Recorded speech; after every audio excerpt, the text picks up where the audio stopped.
There is a version of you that you haven't met yet. A version so cold, so calculated, and so relentlessly consistent that if you met him today, you wouldn't recognize him. You would fear him. But here's the question: why haven't you met that version yet? Is it because you're not ready? Or because you're too attached to the weaker one? The one who hits snooze, who needs a crowd to stay committed, who folds the moment life gets inconvenient. You say you want change, but your actions worship comfort. You talk about purpose, but chase distractions like they'll save you. That version of you fear. It's not some fantasy. It's what's left after you kill your excuses, after you bury the emotional chaos and tear away the lies you've told yourself about timing and motivation. Stoicism doesn't hand you comfort. It strips you bare.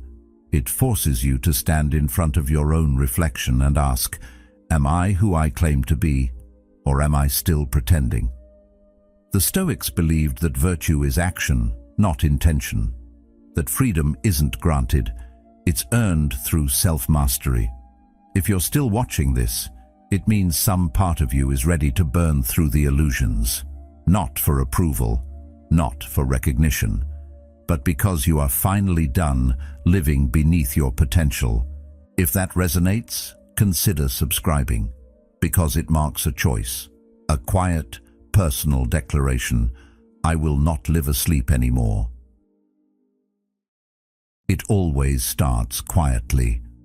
There's no announcement, no dramatic turning point, just the subtle death of something that once had control over you. At first, you barely notice it. The internal voice, the one that used to ask how you felt, whether you were tired, whether you had time today, it starts losing its grip. You don't argue with it anymore. You don't bargain. You don't entertain its excuses or stall its demands with false promises of tomorrow. You just move. The alarm rings and you rise. The schedule arrives and you act. Not with resentment, not with hesitation, but with a calm, almost emotionless certainty. That's where the real transformation begins.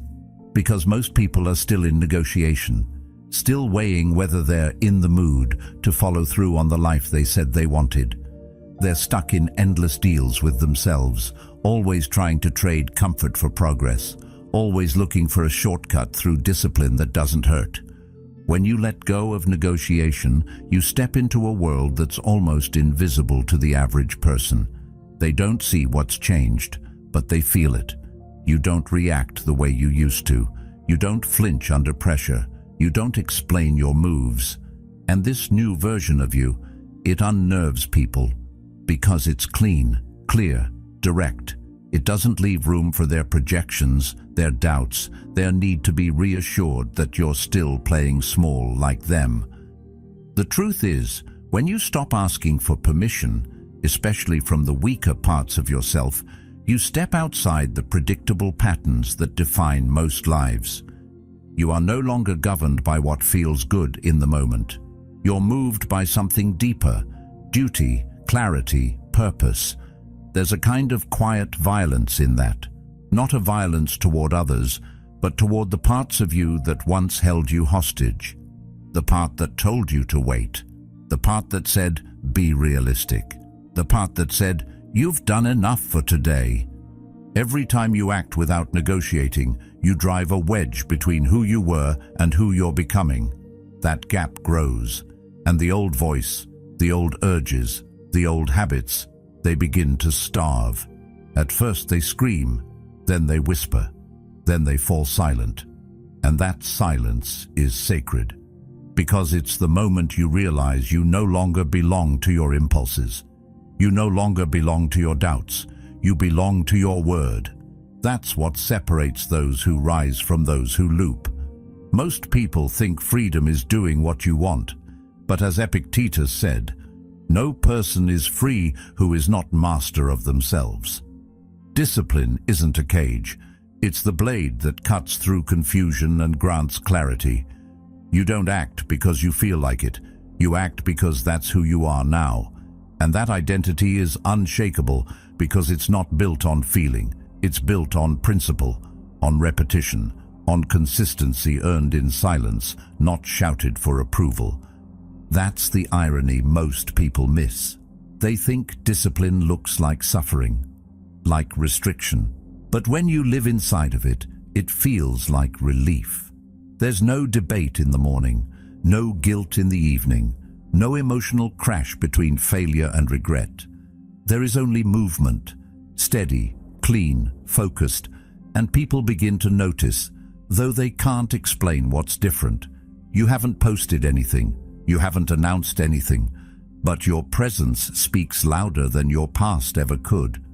It's in the way you carry yourself, the way you look through noise instead of reacting to it, the way you keep showing up when others would have stopped 3 attempts ago. That's what makes you terrifying, not in a cruel way, but in a way that makes people look at their own lives and feel the weight of their excuses. You're not unfeeling. You just stopped waiting for the right mood. You're not robotic. You're just deliberate. And that difference between motion driven by clarity and motion driven by emotion, that difference is the difference between building something that lasts and relapsing into chaos. This is why you start small, because killing the negotiator inside you isn't an event, it's a process. You don't argue with your distractions, you outlive them. You don't beg your mind to obey, you train it like a muscle. And every day you do, the weaker self, the one that delayed, doubted, complained, fades a little more. Until one day, you catch your reflection in the mirror and you realize something.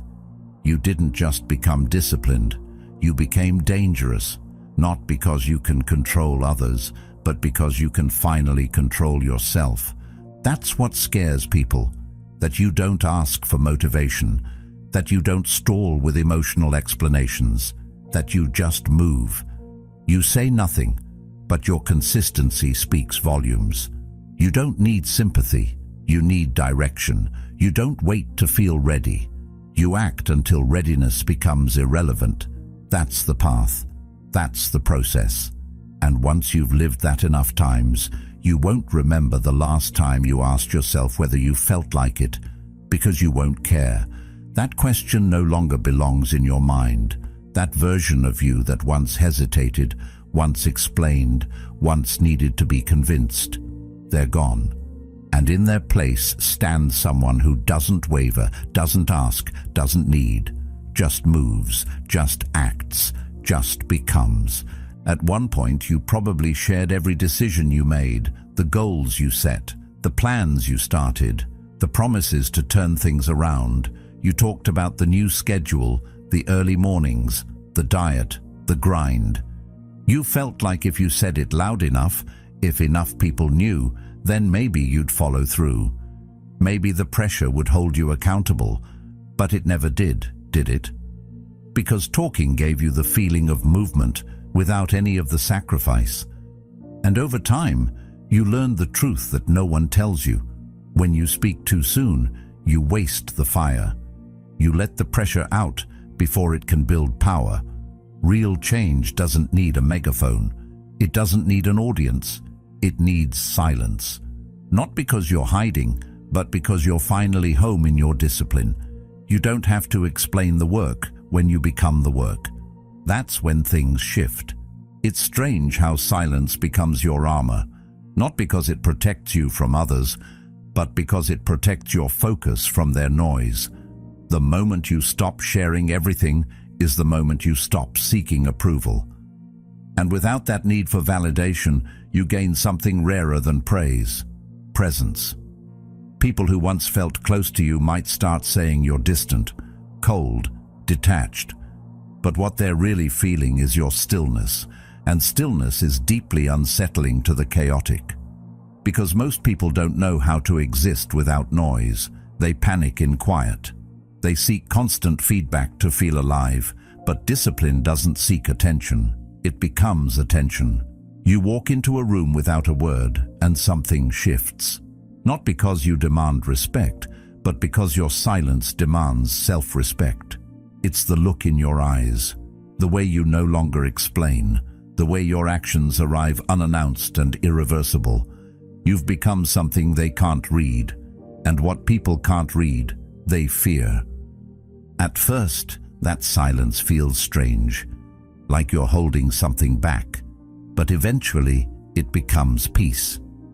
You realize how much energy you wasted narrating your journey to people who were never walking with you. People who didn't understand the weight of your ambition but felt entitled to comment on it. So you let go. You let go of the need to convince them, to make them comfortable with your growth. And in that quiet, you grow faster, deeper. Because no one is interrupting, no one is reacting, no one is projecting their limitations onto your work. It's just you, the path, and the sound of your own breath. You finally hear yourself think, and more importantly, you hear yourself believe. That's the voice that used to be drowned out by applause, by commentary, by shallow encouragement. Now it's clear. Now it leads. The Stoics understood the value of this stillness. Marcus Aurelius wrote, "The more we value things outside our control, the less control we have. And when you constantly speak about what you plan to do, you hand over your power. You give your energy to things you can't hold, to opinions, to likes, to praise. Silence reclaims that energy. It gathers it like a storm. It holds it close, refines it, sharpens it. So when you do act, when you execute, it's not tentative. It's not diluted by needing to be understood. It's direct, clean, heavy. And that weight can only come from the depth of work done alone, in private, in quiet. You don't need an audience to become excellent. You just need to decide that attention is not the goal. Mastery is. That's the paradox. The less you speak, the more people want to know what you're doing. The less you share, the more they speculate. Silence creates mystery, and mystery holds power. But you're not silent to manipulate. You're silent because you're working, because the process demands it, because explaining every step only distracts you from the next. And in the time others spend talking about the life they want, you've built the foundation for it, quietly, relentlessly, without fanfare. That's the difference between movement and momentum. Movement can be chaotic, noisy, showy. Momentum is quiet. It builds underground until it breaks the surface, and when it does, it's undeniable. People might accuse you of being distant, of being cold. Let them. They don't understand that solitude was necessary, that in order to hear your own values, you had to mute theirs, that to follow your own path, you had to step away from theirs. They think silence means disconnection, but the truth is, it means connection, just not to them, to something deeper, to something lasting. Seneca once said, "Associate with people who are likely to improve you." And if no one around you fits that standard, then your silence becomes your shield. It becomes the sacred space where your discipline can grow without being contaminated by mediocrity. Eventually, your silence becomes your signature. You no longer explain your habits, your schedule, your standards. People just notice. You walk past them, and they feel the weight of your choices without a word spoken. They see the results, and those results are louder than anything you could have said, because discipline leaves a trail. It writes its own story. It needs no introduction, and if you stay committed long enough, that story begins to speak for you. Without hashtags, without posts, without announcements, just presence, just execution, just the quiet certainty that you no longer need to be seen because you know who you are. That is what makes silence a signal, not of absence, but of focus, not of retreat, but of preparation. You haven't vanished, you've just realigned. You've stepped into a space where every move is intentional, where every hour has weight, where every day serves the mission, and because you no longer need applause, you've become immune to the fear of being overlooked. You've traded visibility for vision, and that trade will always pay back more than popularity ever could. Discipline doesn't ask for recognition. It earns it, quietly, over time. And when it finally arrives, it doesn't beg to be seen. It demands to be respected. That's the life you're building now, in silence, in strength, and in total alignment with the person you said you'd become. You still feel everything. That's the part most people misunderstand. They assume that being disciplined means being numb, disconnected, emotionless. But that's not the truth. The disciplined person feels every ounce of pressure, every wave of doubt, every ache of exhaustion. The difference is, they don't obey it. Emotions show up, uninvited and often unwanted, but they don't sit in the driver's seat. They knock, they shout, they plead, but the door stays closed. You can't eliminate emotion, and you shouldn't try. You can only put it in its proper place. Like wind against a ship, it can push you off course if you're not anchored. But if you know how to navigate it, it can even help you move forward. The key is control, not of the emotion itself, but of how you respond to it. Think about how many decisions you've made just to feel something different. How many times you skipped the workout, not because it made sense, but because comfort felt better. How many tasks you delayed because boredom whispered, later. How many goals you paused because fear whispered, what if it doesn't work? Emotions are persuasive. They wear the voice of reason even when they make no sense, and unless you've trained your mind to pause, to hold, to assess, you'll fall for it every time. The disciplined person still hears those voices, but they've developed a second voice, one that doesn't argue, doesn't panic, doesn't collapse, one that simply says, proceed. Not because the emotion isn't real, but because it doesn't have authority. You'll feel the pull to stop, especially when progress is invisible. You'll feel the desire to distract, especially when focus starts to hurt. You'll feel the hunger for something easier, especially when the path gets lonely. All of this is expected. It's not a flaw in your system, it is the system. You're not being tested to see if you can avoid emotion. You're being trained to act through it. Carl Jung once said, "Until you make the unconscious conscious, it will direct your life and you will call it fate." And this is what discipline really does. It exposes the patterns. It brings light to the emotional reactions that used to control you in the dark. It doesn't suppress, it reveals. There's a difference between acknowledging a storm and stepping into it. You can watch the rain fall, you can hear the thunder, but if you have a mission, you put on the coat and walk anyway. That's discipline, not the absence of rain, but the refusal to let it stop you. Emotional weather will always change. One day you'll feel unstoppable. The next, you'll feel like quitting before you begin. But the disciplined person knows the truth. Feelings are not facts. They are just data. You take the information and then you decide what matters. The goal doesn't change. The schedule doesn't change. The commitment doesn't pause just because your mood dipped. This isn't about being harsh with yourself. It's about being honest. Too many people confuse kindness with indulgence. They think listening to every emotion is self-care. But sometimes self-care is discipline. Sometimes love for yourself is saying, no, we keep going, because you know what's on the other side of consistency. You felt the pride of following through when everything inside wanted to fold, and you felt the regret of quitting for comfort. That contrast teaches you more than any book ever could. It teaches you that emotional authority doesn't come from silence. It comes from structure, from showing up anyway, from doing what must be done, especially when it feels like the last thing you want to do.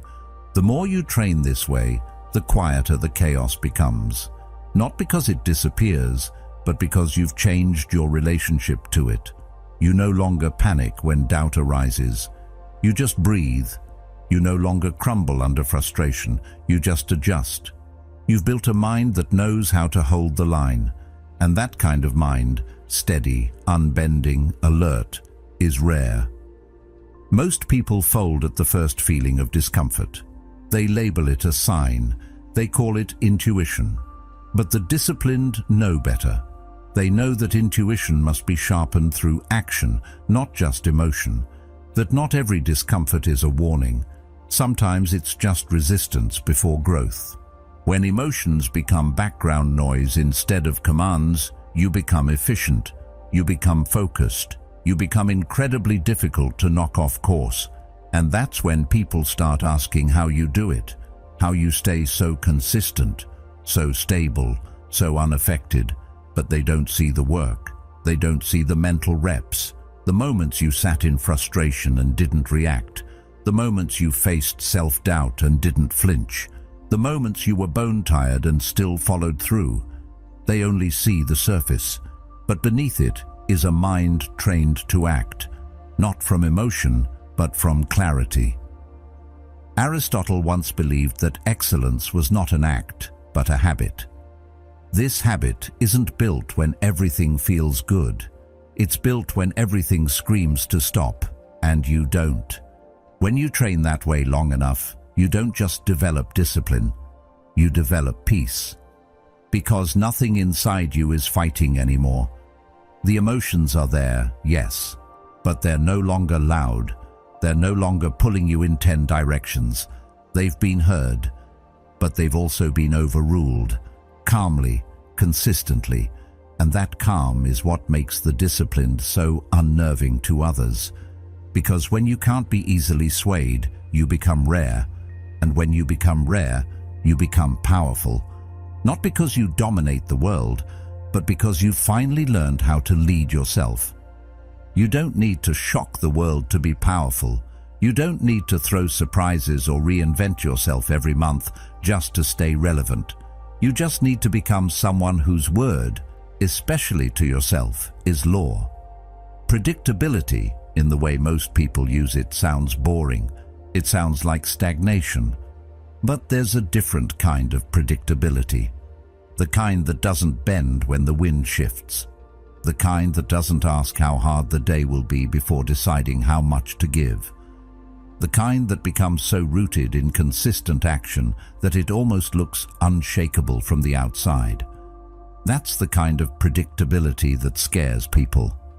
Because when you move without needing the push, without needing the praise, without needing the right conditions, you break the mold they've come to expect from others and even from themselves. There's something unsettling about a person who does what they said they would, even when nobody is checking. There's a quiet tension to it, a steady intensity that doesn't beg to be noticed but can't be ignored. Because it's rare. Most people flinch the moment pressure arrives. They act when the spotlight's on and stall the minute it turns off. Their entire rhythm is reactive. But when you're disciplined, your rhythm doesn't change. It doesn't depend on attention. It doesn't shift based on mood or convenience. You become dependable in a way that makes people question their own inconsistency. And without ever raising your voice or forcing your will, you start to lead, because others sense something in you they haven't built in themselves. When you become predictable to yourself, you stop breaking promises quietly. You stop waking up in the morning wondering if you'll follow through. You stop planning things just to abandon them the moment emotion or chaos gets in the way. And instead, your days start to feel solid, grounded. You build momentum, not because everything is perfect, but because you are no longer debating. You already decided. And when something is already decided, energy doesn't get wasted on convincing yourself again. You just move, like gravity, like seasons, like a law of nature. Carl Jung once said, "You are what you do, not what you say you'll do." The disciplined person doesn't need to speak loudly, because their actions have already built a pattern. That pattern becomes identity. That identity becomes power. Not power over others, but power over uncertainty, power over hesitation, power over the emotional swings that take most people out of alignment. When you act predictably, not because you're being watched, but because it's simply who you are now, life changes. Not dramatically at first, but piece by piece, brick by brick, you earn something that can't be faked, self-respect, and that respect becomes your backbone. It's easy to set goals. Everyone does it. It's easy to talk about ambition. Everyone has some version of it. But the rarest thing is to see someone quietly building every single day, even when no one's clapping, even when the results are months away, even when the road is repetitive and thankless. That kind of person starts to move differently. They don't rush to prove themselves anymore. They don't over-explain their intentions. They don't talk much about their discipline because they don't need to. The proof is everywhere, in their health, in their habits, in their tone, in their ability to stay calm when others unravel. Because someone who has control over their daily actions eventually gains control over their entire life. And when people witness that kind of consistency, they don't always cheer. Sometimes they resist. Sometimes they mock it or misunderstand it. Because seeing someone so consistent, so focused, reminds them of what they're not doing. It exposes the areas in their life where they've let comfort lead. But you're not trying to expose anyone. You're just following through, again and again and again. And with each day, you stop needing permission. You stop needing motivation. You stop needing the outside world to align before you take the next step. You become your own authority. Marcus Aurelius once wrote, "Waste no more time arguing what a good person should be. Be one."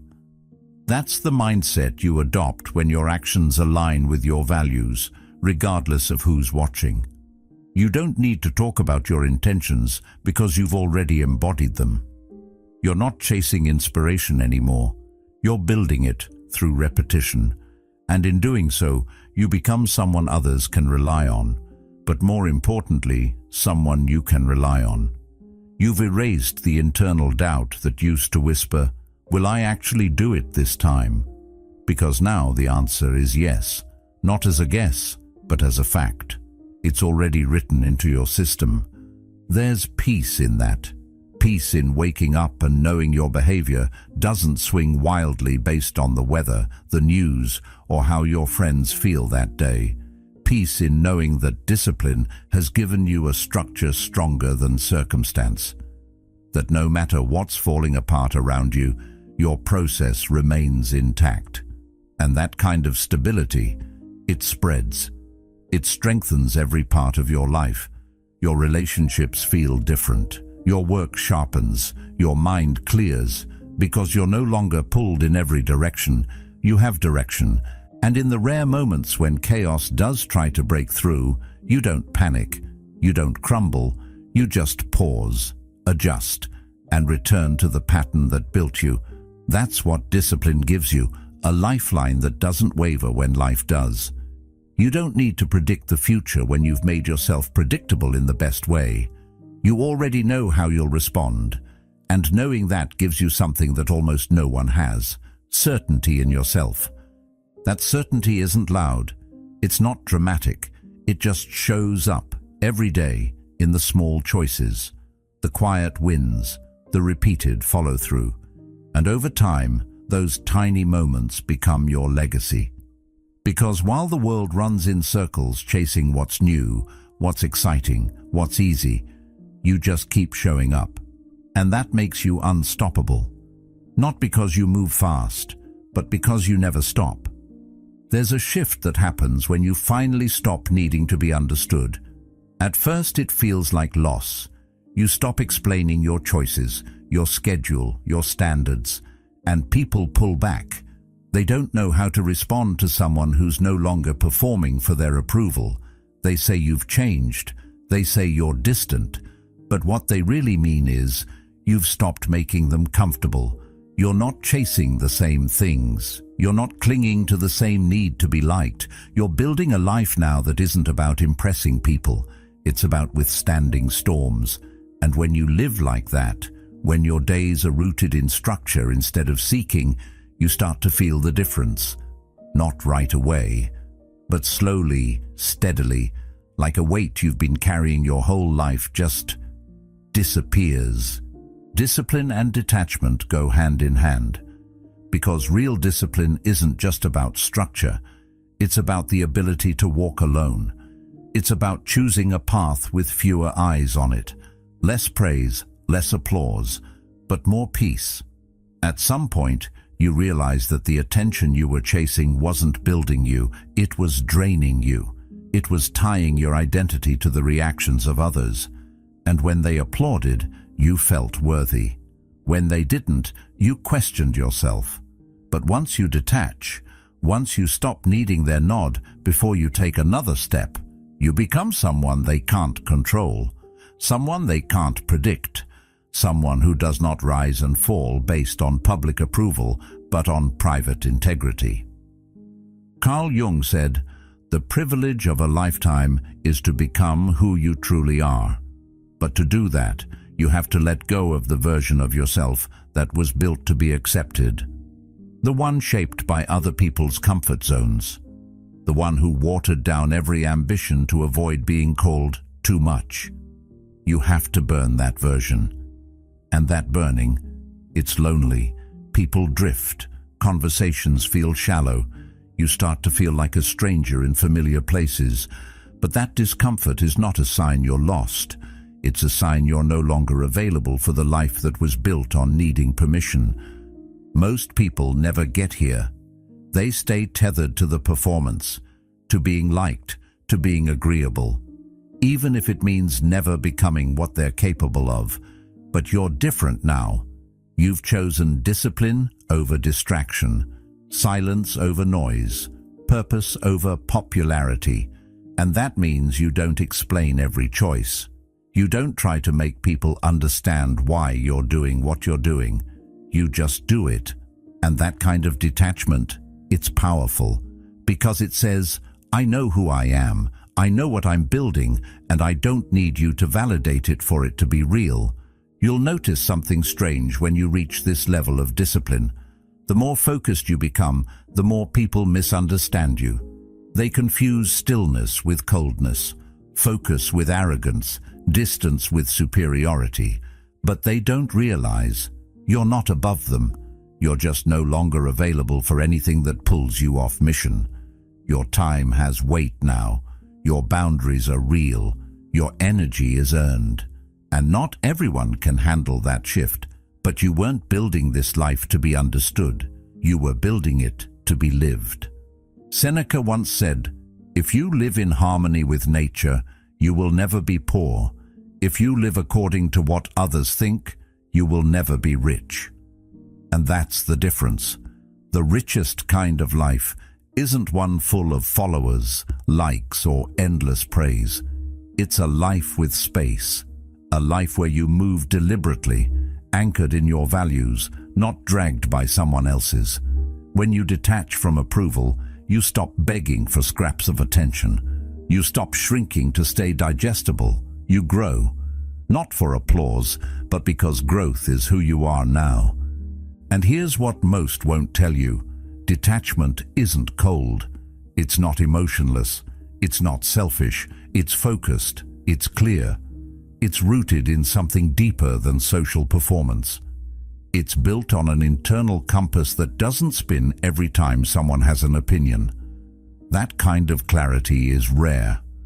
And because it's rare, it feels foreign at first. But in that clarity, you find peace. Because you're no longer reacting to everyone else's version of your life. You're finally living your own.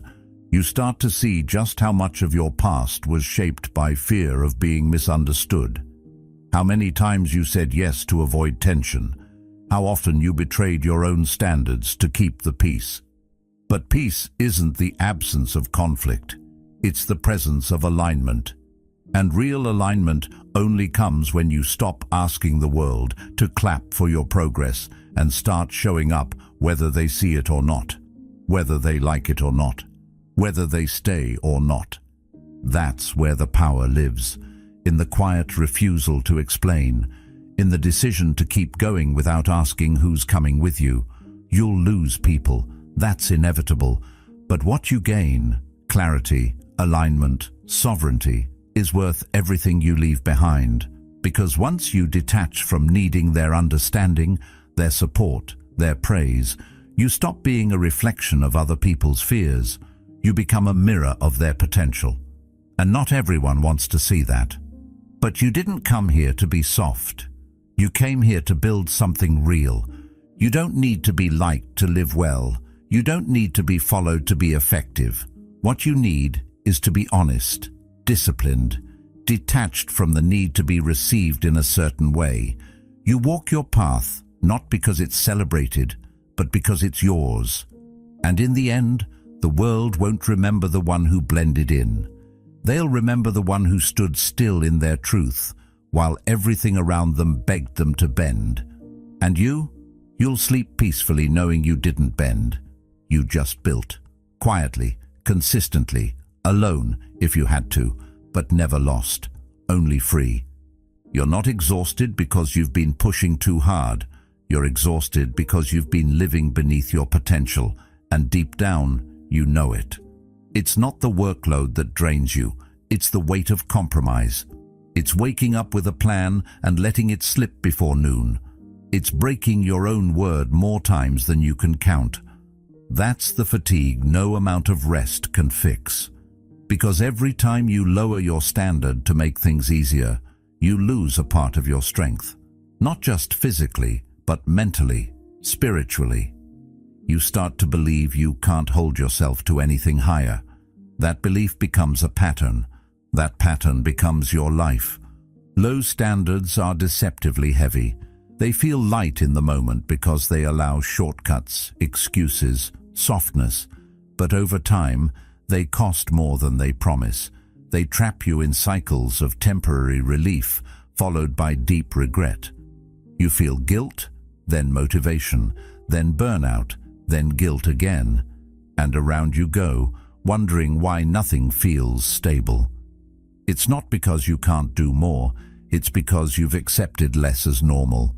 Less effort, less structure, less clarity, and that acceptance slowly strips away your edge. It dulls you until you forget what it felt like to be sharp. The truth is, most people stay tired because they keep making exceptions. They treat standards like goals instead of baselines, something optional, something nice to hit when everything lines up.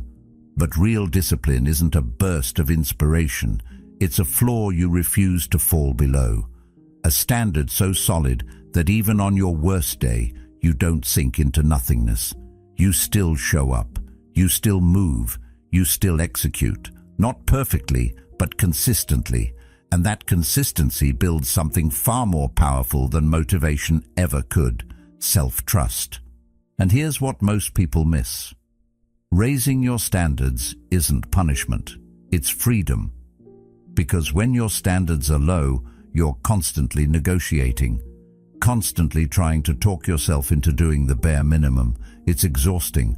But when you raise the bar, when you make certain things non-negotiable, you create peace. You eliminate the daily debate. You build rhythm, structure, stability. Suddenly, you don't waste energy deciding whether you'll train today, or meditate, or show up for your goals. You just do it, not because it's easy, but because it's who you are now. Carl Jung once said, "The most terrifying thing is to accept oneself completely, and that includes the part of you that's been coasting, the part that fears what might happen if you demanded more, because raising your standards forces you to confront your old self, the one that settled, the one that broke promises quietly, the one that called discipline too much, and letting go of that version is uncomfortable. It means becoming someone you haven't fully met yet, someone sharper, more intentional, more exacting, not just with results, but with effort, with focus, with time. That's why most avoid it. Because raising your standards isn't just a mindset, it's a war with your comfort zone. It's the refusal to let past versions of yourself decide your future. It's the bold decision to say, "I don't care how I've lived up until now. This is where the line is drawn, and once that line is drawn, everything changes. Not overnight, but steadily, because every time you keep a promise to yourself under pressure, you reinforce the new identity.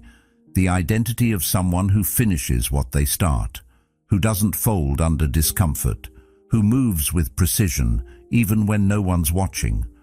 Over time, that identity becomes so solid that you don't even recognize the old you, the one who needed 5 alarms, the one who let a bad morning destroy a good day, the one who blamed circumstances instead of adjusting to them. That version fades, not by force, but by standards. Because when the floor is raised, the weak parts of you can no longer survive. They can't breathe in the new environment. They either adapt or they dissolve. And what's left is someone who moves with a kind of quiet certainty, a kind of calm that doesn't need to announce itself. Seneca wrote, "It is not because things are difficult that we do not dare. It is because we do not dare that they are difficult." You raise your standards not because you've already mastered the next level, but because you're ready to outgrow the current one. And yes, it will feel like pressure. Yes, it will feel like friction. But pressure is how strength is formed, and friction is how you smooth out the parts of yourself that have been holding you back. You don't rise by waiting for ease. You rise by raising what you're willing to accept. You're not asking for perfection. You're anchoring yourself in effort, in the refusal to settle, in the discipline of becoming someone that you yourself respect. Because if you don't respect your own effort, no external success will ever feel real. It'll always feel borrowed, and borrowed confidence always fades. Discipline isn't a punishment for who you are. It's the structure that allows you to become who you could be. When the standard is low, you trip over your own potential. You drown in shallow routines. But when the bar is high, you rise to meet it, not all at once, but day by day, choice by choice, moment by moment, until one day you realize, this isn't hard anymore. It's just who you are. Respect is often misunderstood. We're taught to direct it outward, toward authority, toward tradition, toward the expectations of others. But the kind of respect that transforms your life doesn't begin with the external. It starts with how you treat yourself when no one's watching. Every time you hit snooze, skip the workout, cut corners, or break a promise you made to yourself, it chips away at something deeper than just productivity. It erodes trust.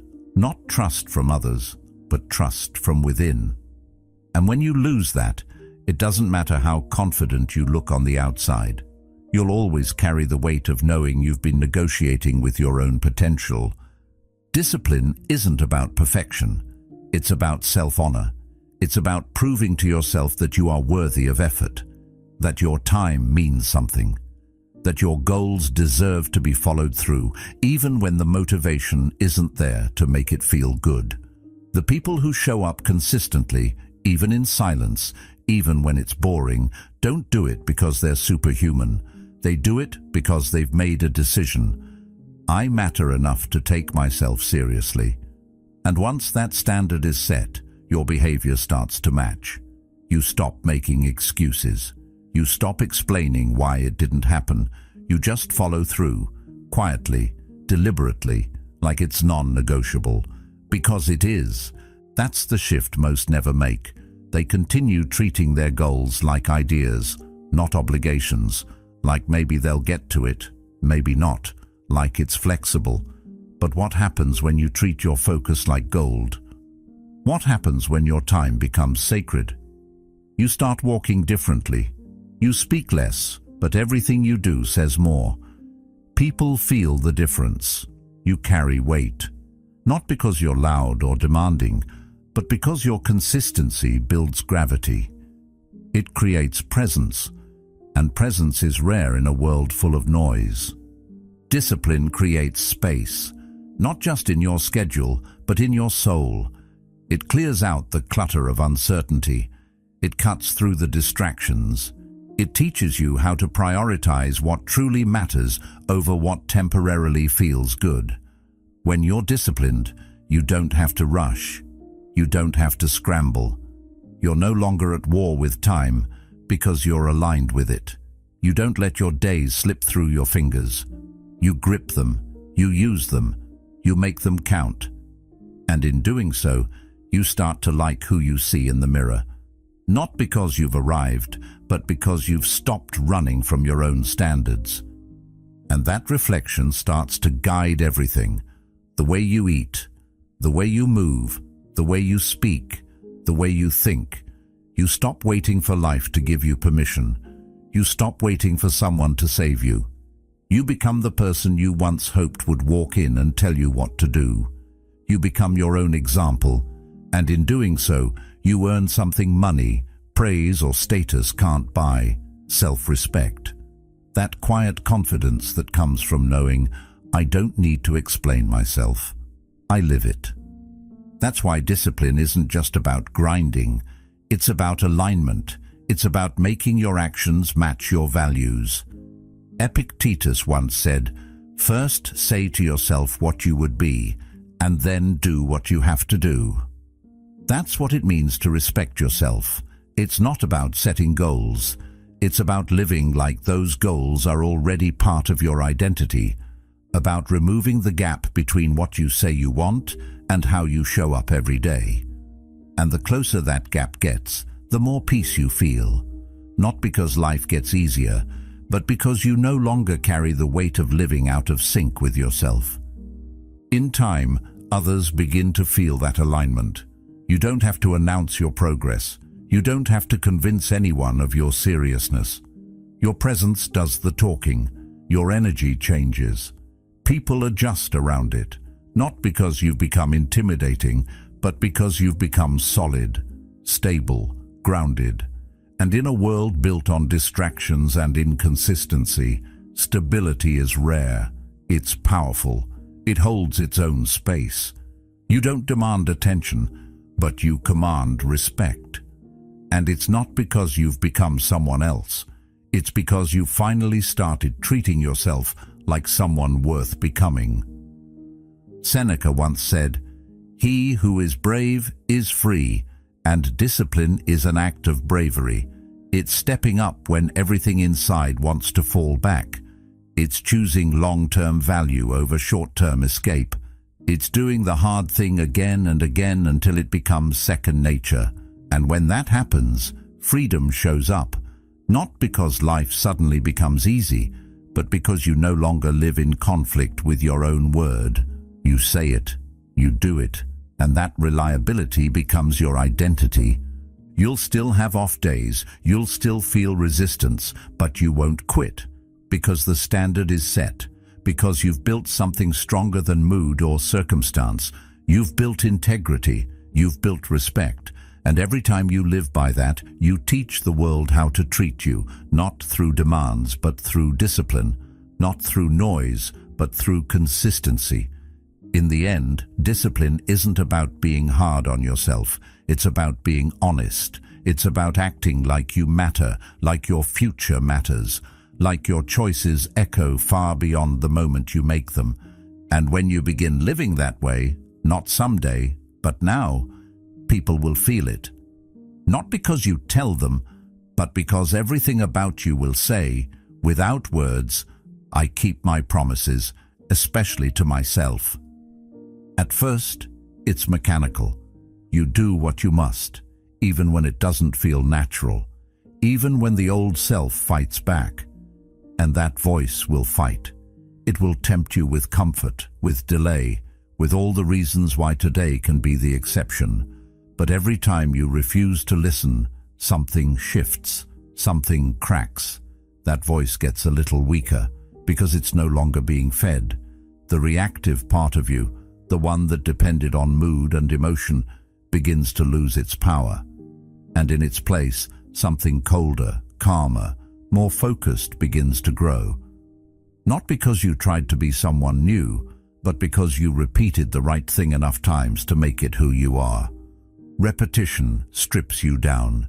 It exposes the stories you've told yourself, stories about what you're capable of, what you deserve, how much discomfort you can handle. It forces you to face the truth, not in flashes of inspiration, but in moments where quitting feels easier, but you don't. That is the death of the fragile self, the one that used to stop when it got tired, the one that needed approval before it moved, the one that believed motivation was a prerequisite. That version can't survive repetition, because repetition demands something higher. It demands that you show up regardless of applause, regardless of mood, regardless of whether anyone else even notices. Carl Jung once said, "We are not what happened to us, we are what we choose to become." And repetition is that choice, made not once, but over and over, until it burns through the parts of you that used to fold. It's not glamorous. It doesn't feel good most days. But it works, because repetition isn't about performance, it's about programming. Every act repeated is a vote, and the more you vote, the clearer the identity becomes. You stop trying to be disciplined, you start being it. Without fanfare, without reward, just forward. And then something strange begins to happen. The same path that once felt heavy becomes the one you're most comfortable on. The same routine that once felt like sacrifice begins to feel like stability. You stop craving excitement, you start craving peace. The peace that only comes when your actions match your values. When there's no more tension between what you say you want and what you do. That alignment isn't born from chance. It's earned through deliberate repetition, through choosing discomfort so often that it becomes your new normal. That's when people start to notice, even if they can't explain it. They feel the difference in how you carry yourself, the calm, the conviction. You no longer need to talk about discipline because you've become it. Your choices speak, your habits speak, your silence speaks. You're no longer moved by chaos, no longer pulled by temptation, because repetition has hardened your edges. Not in a way that makes you cold, but in a way that makes you immovable. Plato once said, "The first and best victory is to conquer self." And each repeated action is a small conquest, a reclaiming of the mind, of your attention, of your time. You don't always feel stronger, but you are. Every time you repeat what needs to be done, even when it's boring, even when it's thankless, you're building something inside that cannot be taken, something unshakable. Because while most people live reactively, waiting for the right feeling, the right mood, you've decided to live deliberately. That decision, repeated enough times, becomes destiny. The beauty of repetition is that it doesn't lie. It doesn't flatter you. It simply reflects who you are through what you consistently do. And if you don't like the reflection, you change the routine. You build new patterns. You start smaller if you have to, but you don't stop. Because every repeated action is not just a step forward, it's a knife carving away who you're not. It's a hammer forging who you are. And that's what discipline really is. Not pressure, not perfection, but precision. The slow, steady replacement of weakness with strength, chaos with order, reaction with control. You start to see time differently. You no longer rush. You no longer procrastinate. You understand that success doesn't come from massive bursts of effort, but from small things done well, over and over, until they compound. You understand that transformation isn't sudden. It's gradual. It's invisible at first, but it's happening. Every repetition is building something beneath the surface. And one day, you wake up and realize you're not hoping to become the disciplined one. You already are. Seneca once wrote, "It is not that we have a short time to live, but that we waste a lot of it." Repetition protects you from that waste. It saves you from the chaos of constantly starting over. Because every time you stop and restart, you lose momentum. But every time you repeat, even imperfectly, you gain it. That gain becomes compounding, and over time, it becomes a force that no one sees coming until it arrives. And when it arrives, when the disciplined version of you finally emerges, it doesn't look dramatic. It looks grounded, solid, reliable. You walk with purpose. You act with restraint. You speak less, but everything you say carries weight. Because you've done the work behind the words, you've earned your own respect. And once you've done that, everything else follows. Discipline isn't built in one day. It's built in every day, in every choice that says, I'll do it again, even when it's hard, especially when it's hard. Repetition doesn't just change your habits, it changes your identity. And when identity changes, everything else does too. The old you fades, the one who hesitated, the one who needed to feel ready, the one who always found an excuse. And what's left is someone who just moves forward, who does the work, who shows up, who doesn't stop. Not because it's easy, but because it's who you've become. The disciplined version of you is not a dream, it's a decision, made in silence, forged in repetition, and lived without apology. You don't need more time, you need more truth. So take one more step, and then another, until you no longer recognize the person who used to wait. If you're ready for the next phase of becoming, watch one of the videos on your screen now. And thank you for being a part of Stoic Journal.